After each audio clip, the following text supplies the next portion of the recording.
दोस्तों नमस्कार। एक बहुत ही बड़ी अपडेट, हमारे पेंशन धारकों की सरकार के साथ मीटिंग हुई है। आखिर उस मीटिंग में क्या निर्णायक फैसला निकला है और one rank one pension revision की विसंगतियों को लेकर क्या हमारे पेंशन धारकों ने सरकार से कहा है, आपको इस वीडियो में पूरा बताएंगे। वीडियो को एंड तक जरूर देखना, बहुत ही इंपॉर्टेंट। काफ़ी दिनों के बाद ये अपडेट आई है हमारे पेंशन धारकों के लिए। आप लाइव पूरी वीडियो देख सकते हैं। आपने कहा सब खुश हो जाएगा, लेकिन इम्प्लीमेंटेशन ऑर्डर अगर लेटर एंड स्पिरिट में जो वन रैंक वन पेंशन का मीनिंग है उसमें नहीं निकलता है तो ये पैसे या ये ऑर्डर लागू नहीं होगा। क्योंकि हमने देखा है कई बार, पॉलिटिशियंस काफ़ी चीज़ें बोलते हैं, लेकिन कई बार ये बाबू लोग कहते हैं कि यार थोड़ा ठहर जाओ, उनको फाइल ही दबा देते। तो मैं यही आपसे अर्ज करूंगा कि जब भी आपको मौका मिले ये देखिए कि आपके वचन ये इसको वो निभाएंगे। दूसरा एक हाई लेवल का पॉइंट, जब भी आप द्वारा सत्ता में जब भी आते हैं, एक चीज मुझे हैरानगी लगी सुन के, वो मुझे भी इतना क्लियर नहीं था जब मैं सर्विस में था, कि defence secretary is responsible for the defense of the nation। Defence secretary जिसको पता ही नहीं डिफेंस फोर्सेस का कि क्या उसकी निट्टी ग्रिटी, क्या उसकी डिटेल में होती है, क्या इंप्लीकेशंस होती हैं। हम ब्यूरोक्रेसी के नीचे नहीं है, हम पॉलिटिकल कंट्रोल है। It should be defence minister, then we will accept it. But defence secretary responsible for the defence of nation, जो कल एग्रीकल्चर डिपार्टमेंट में था और आज डिफेंस डिपार्टमेंट में आ गया, वो लॉजिकल नहीं लगता, बड़ा अजीब सा लगता है डिफेंस। तो इन जनरल मैं यही कहूँगा कि डिसीजन मेकिंग में ये पता नहीं क्यों ये ऐसा हुआ है, हो रहा है। मिनिस्ट्री ऑफ डिफेंस में कुछ अच्छे रिटायर्ड डिफेंस ऑफिसर्स या सर्विंग डिफेंस ऑफिसर्स या जिस तरीके से भी it adviser, be it in some form, वो उनको मिनिस्ट्री ऑफ डिफेंस में होना जरूरी है। ख़ास तौर पे हैरानगी की बात आपको लगेगी कि department of ex serviceman welfare, उसकी अभी तक एक बाबू रहा है, आजकल तो लेडी है, इससे पहले भी लेडी थी मेरे ख्याल में, जिसको पता ही नहीं है कि डिफेंस मैटर्स की क्या दर्द है, क्या चाहिए, वो उसकी हेड है। तो हमने बड़ी गुजारिश की थी डिफेंस मिनिस्टर साहब, जिनको मैं अच्छी तरह जानता हूँ, क्योंकि जब मैं आर्मी कमांडर ईस्टर्न कमांड था उत्तरी पूरे भारत का, तो डिफेंस मिनिस्टर साहब 3 बार और प्राइम मिनिस्टर मनमोहन साहब 2 बार हमारे अरुणाचल प्रदेश और नथुला बॉर्डर में चाइना के सामने आए। अच्छे इंसान हैं, लेकिन अफसोस ये है कि सुनते हैं, बड़े अच्छे हैं, लेकिन एक्शन नहीं होता।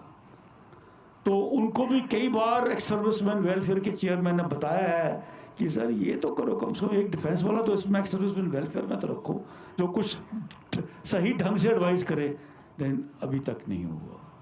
और अफसोस ये है कि आपको पता ही है कि ये ब्यूरोक्रेट्स इतने पीछे पड़े रहते हैं कि कोई भी हमारे पक्ष में जब भी कोर्ट फैसला करता है, गवर्नमेंट तो छोड़ो, कोर्ट वो भी उसको चैलेंज कर देते हैं। घटिया बात यह है कि इवन डिसेबिलिटी पेंशन, जो एक जवान जो बेचारा डिसेबल हो गया है, जिसने पूरी जान दे दी दुनिया को, उसकी पेंशन जब बढ़ाई कोर्ट ने तो उसकी भी अपील कर दी। ये तो बहुत ही अन्याय है। तो मैं यही गुजारिश करूंगा कि जब भी हो सके, जैसे भी हो सके, थोड़ा सा फौजियों को ध्यान देना बहुत जरूरी है।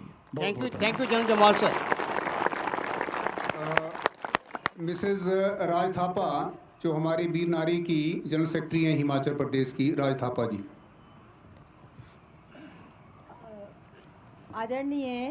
आदरणीय राहुल गांधी जी, आदरणीय राष्ट्रीय उपाध्यक्ष राहुल गांधी जी, मैं राज थापा जनरल सेक्रेटरी, आपको मेरी तरफ से और अपनी वीर नारियों की तरफ से हार्दिक अभिनंदन करती हूँ, आपका स्वागत करती हूँ। राहुल जी, मेरी आपसे एक प्रार्थना है, एक मांग है आपसे। हम वीर नारियों की जब पति मरणोपरांत उनकी पेंशन आधी हो जाती है, जिससे उनका घर का खर्चा भी चलाना काफ़ी मुश्किल हो जाता है, तो मेरी आपसे और हमारी वीर नारियों की तरफ से एक रिक्वेस्ट है, एक प्रार्थना है कि हमारी पेंशन में भी थोड़ी सी बढ़ोतरी कर दी जाए और हम आपके आजीवन आपके आभारी रहेंगे। तो मेरी आपसे यही एक थोड़ी सी प्रार्थना है। अगर आप हमारी इस प्रार्थना को स्वीकार करते हैं तो मैं आपकी धन्यवाद करती हूँ। Thank you Raj Thapa ji. Colonel Maluk Singh Rana, थोड़ा अपना ये टाइम थोड़ा कम लीजिए, शॉर्ट करिए, टाइम बहुत कम है।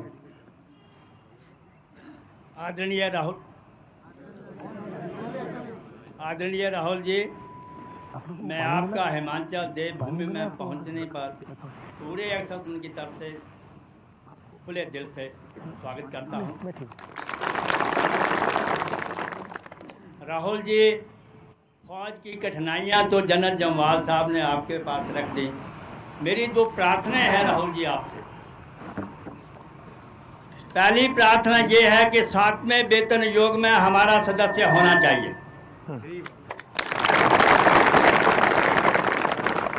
क्योंकि 6ठे वेतन आयोग में जो विसंगतियां रही थी, सोनिया जी को और आपको बहुत मशक्क़त के साथ हमें थोड़ा बहुत दिलवाने में मदद मिली थी। अगर 7वें वेतन आयोग में तीनों सेनाओं के अंगों का को मुखिया उसमें सदस्य हो तो हमें उम्मीद है कि आपकी अध्यक्षता में हमें इंसाफ मिलेगा। महोदय, मेरी दूसरी प्रार्थना भी फौजियों से संबंधित है। 1973 के बाद जितने भी सक्सेसिव पे कमीशन आए, उन्होंने फौजियों का warrant of precedence Rahul ji बहुत कम कर दिया। Warrant of precedence means inter services loyalty status. 6ठे वेतन आयोग ने तो एक मेजर साहब को डीएसपी से नीचे भी कर दिया।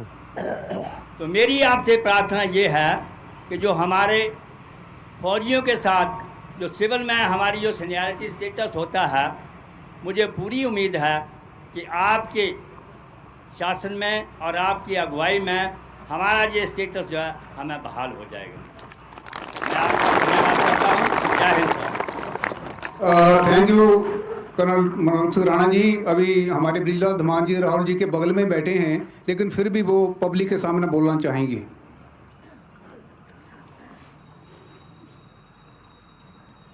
मैं राहुल जी का धन्यवाद करता हूँ कि वो आज हमारे बीच में है। मैं कुछ सवाल नहीं पूछने वाला, मैं एक सजेशन देने वाला हूँ, जो कि मैंने एक कंपेडियन बनाया था मगर सिक्योरिटी की वजह से वो बाहर पड़ा हुआ है, कि इस लहर को जिसको मोदी लहर कह रहे हैं कैसे रोका जाए, क्या किया जाए। इस यूपीए गवर्नमेंट ने हमें सिर्फ एक रैंक एक पेंशन ही दी, बल्कि 2003 से आज अपनी पासबुक देखिए, आपकी पेंशन 4 गुना बड़ी है। अब ये बन रहा है, पेंशन नहीं हुई। हमें बड़ा ही अफसोस होगा, इस देश के लिए एक डूम डे होगा अगर ये लहर जो चल रही है ये कामयाब हो गई। क्योंकि आज तक जो भी, मैं छोटे आदमी के खिलाफ नहीं हूँ, छोटा आदमी बड़ा बने बहुत अच्छी बात है, मगर जो भी छोटा आदमी आज तक मसलूनी से लेके नेपोलियन बोनापार्ट से लेके चंगेज़ खान से लेके मोहम्मद गौरी से लेके और हिटलर से लेके जो इन्होंने फरमाया था, वो डिक्टेटर ही बन सके, गवर्निंग नहीं कर सके। तो मेरा यही सजेशन है कि एक तो वो मेमोरेंडम जो बाहर पड़े हुए हैं वो बुलाया जाए, मैं इनको दूँ, ताकि वो देखें कि एक जिसको पीएम का वो कैंडिडेट कहते हैं, आदमी को पिल्ला समझते हैं, एक सैनिक जिसने अपनी बहादुरी से इस देश की रक्षा की है, वो कहते हैं कि बिजनेसमैन उनसे भी ज़्यादा जो है ब्रेव है, बहादुर हैं। ऐसा देश जो हमारा इस वक्त चारों तरफ से दुश्मनों से घिरा हुआ है, ऐसी अगर स्थिति आ गई ऐसी, अगर बागडोर इस देश की उनके हाथ में आ गई, तो मेरा आपको ये कहना बिल्कुल भी कठिन नहीं होगा कि अगले 10 साल में ये देश वहीं जाएगा जो आज से 1200 साल पहले था। तो इसके साथ धन्यवाद। Thank you squadron Brijlal Dhiman ji. अभी कर्नल YS राणा।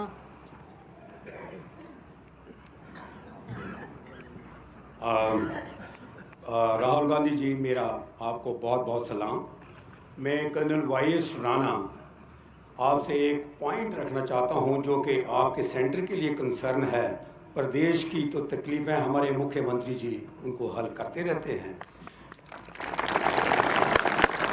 ये देश हमारी फ़ौज को हमेशा नौजवान देखना चाहता है, लेकिन मुश्किल एक ही है कि जब नौजवान होते हैं उस वक़्त उसको घर भेज दिया जाता है। एक सिपाही जो है अगर 17-18 साल की नौकरी में, या सिपाही लांस नायक जो है वो 34-35 साल में उनके ऑर्डर है कि इसके आगे ये एक दिन भी नौकरी नहीं कर सकता है, उसको घर भेज दिया जाता है। 34-35 साल के बाद उसकी इतनी जिम्मेवारियां होती हैं कि उसको पता नहीं लगता है कि क्या करना है। और इसके साथ साथ जैसे कि मैं आपके सामने खड़ा हूँ, मुझे भी फौज ने बताया कि इस रैंक में आप 52 साल के बाद एक दिन नहीं कर सकते हैं। आर्मी हेडक्वार्टर राष्ट्रपति का आ जाता आदेश कि कर्नल YS राणा आपको आज रात को 1 बजे फौज से निर्वृत्त किया जाता है।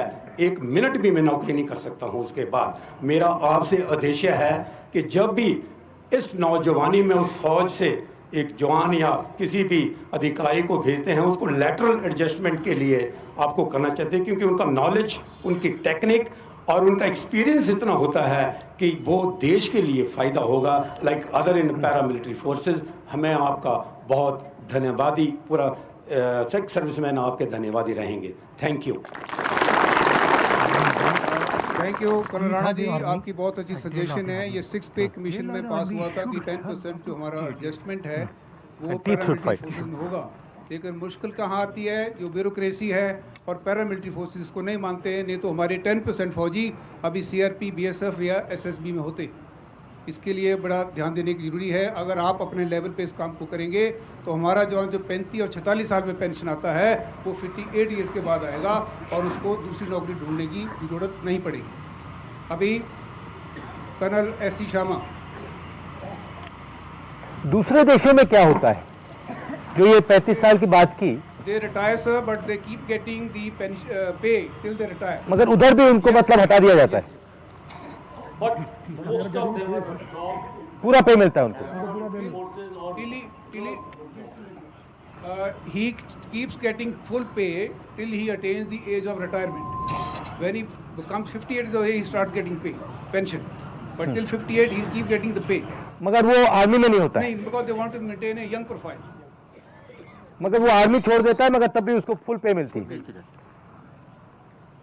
In our case, what we can do, we can adjust him in the paramilitary forces. Little induction. Don't retire at the age of 35, at the age of 45. Adjust him in the CRPF, BSF, SSB. परमादरणीय Shri Rahul Gandhi जी, उपाध्यक्ष all India Congress committee, मैं colonel SC Sharma, मैं पूर्व सैनिक जो party के साथ जुड़े हुए हैं उनकी तरफ से मैं कुछ बोलना चाहता हूं। मैं फील करता हूं कि जो पूर्व सैनिक पार्टी के साथ जुड़े हुए हैं उनकी तरफ भी ध्यान देना चाहिए पार्टी को। हम सोच रहे हैं कि हमारी कुछ अनदेखी हो रही है। हम लोग आप भी जानते हैं कि इस लोकसभा इलेक्शन में हमारे पूर्व सैनिक किसी को भी टिकट नहीं मिला हमारे हिमाचल से। इसके अलावा असेंबली में भी ऐसा ही हाल हुआ हमारा। हमारी 12 लाख वोट बैंक है हिमाचल प्रदेश में। मैं चाहता हूं कि इस वोट बैंक को इस्तेमाल किया जाए आखिरकार पूर्व सैनिकों को क्या चाहिए? हमको सम्मान चाहिए, मान सम्मान। हम इज्जत के भूखे हैं। पार्टी में हमने ज्वाइन किया है, हमें पूरा मान सम्मान मिलना चाहिए, पूरी इज्जत मिलना चाहिए।